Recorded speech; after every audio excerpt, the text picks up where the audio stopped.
नमो रुद्रांश। मैं ज्योतिष विज्ञ आर के मिश्र भागलपुर ज्योतिष व शोध केंद्र की तरफ से आप सभी ज्योतिष के प्रेमियों का हार्दिक अभिनंदन करता हूं। वह संस्था से जुड़े हुए सभी जातक और जातिकाओं का भी हार्दिक अभिनंदन करता हूं। मेरे प्यारे ज्योतिष प्रेमियों, आप सभी ने ये सुना होगा कि भाग्य भाव और जिस भी भाव से संबंध बना ले उस भाव से संबंधित मामलों में भाग्य का साथ मिलता है।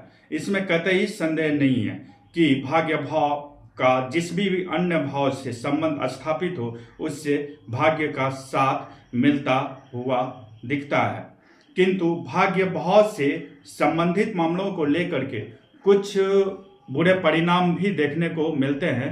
आज मैं उसी के बारे में बताने के लिए जा रहा हूं। आखिरकार ऐसा क्यों होता है?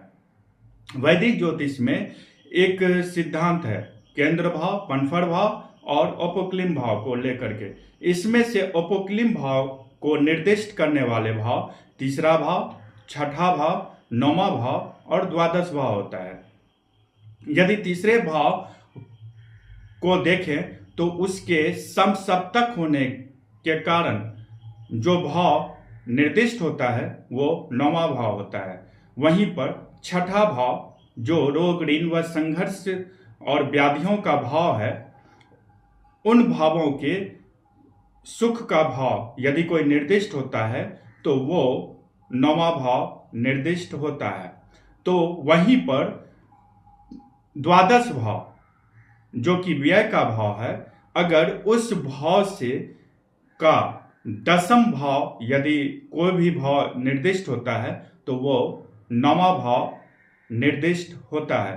तो ऐसे में नौवां भाव, इसमें कहीं पर से भी कोई संदेह नहीं है कि ये भाग्य को बनाने वाले भाव होते हैं, किंतु साथ ही साथ व्याधियों, संघर्ष, अथक परिश्रम का भी भाव निर्दिष्ट होता है। इसे समझना चाहिए।